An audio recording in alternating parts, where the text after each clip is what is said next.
Hi weavers, welcome back to Usha cooking channel.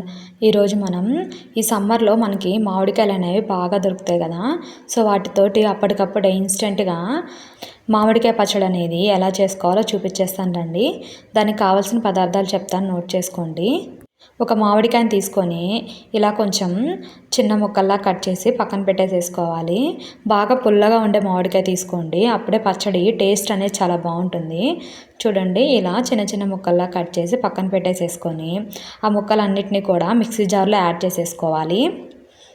తర్వాత 1 table spoon కారాన్ని దీంట్లో యాడ్ చేసుకోవాలి. తర్వాత 1 టేబుల్ స్పూన్ ఉప్పును కూడా దీంట్లో యాడ్ చేసుకోవాలి. తర్వాత కొంచెం జీలకర్రని కూడా దీంట్లో యాడ్ చేసుకోవాలి. తర్వాత ఒక 5 వెల్లుల్లి రెబ్బల్ని కూడా దీంట్లో యాడ్ చేసుకొని కొంచెం గరుగ్గా మిక్సీ పట్టుకోవాలి.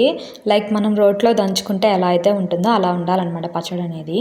నేను మీకు వీడియోలో చూపిస్తున్నాను చూడండి, ఇలా గరుగ్గా ఉండాలి. కొంచెం చిన్న చిన్న ముక్కలు తగులుతూ ఉండాలన్నమాట మనం తినేటప్పుడు.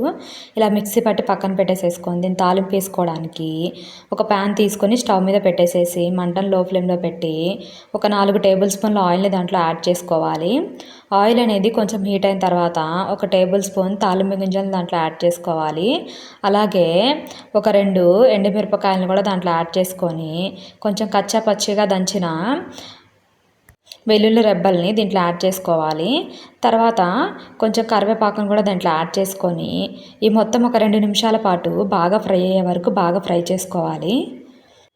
ఒక 2 మినిట్స్ ఫ్రై అయిన తర్వాత మనం ఇందాక రెడీ చేసి పెట్టుకున్న పచ్చడి ఉంది కదా, ఆ పచ్చడిని దీంట్లో యాడ్ చేసుకొని ఒక 2 మినిట్స్ పాటు బాగా ఫ్రై చేసుకోవాలండి. అప్పుడు పచ్చడి పచ్చివాసన అనేది లేకుండా చాలా టేస్టీగా ఉంటుందన్నమాట. జస్ట్ ఒక 2 మినిట్స్ ఇలా ఫ్రై చేసుకుంటే సరిపోతుంది.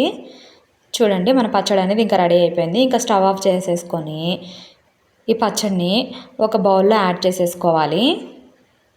ఈ పచ్చడి అనేది వేడివేడి అన్నంలో సూపర్గా ఉంటుందండి.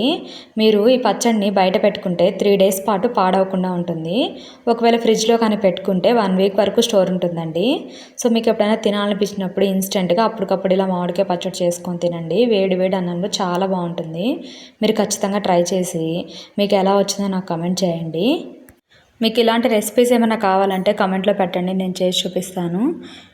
మీకు కనుక ఈ వీడియో నచ్చినట్లయితే ప్లీజ్ మా ఛానల్ని లైక్ చేయండి మరియు సబ్స్క్రైబ్ చేయండి. మీ ఫ్రెండ్స్కి అండ్ మీ రిలేటివ్స్కి షేర్ చేయండి. Thank you for watching.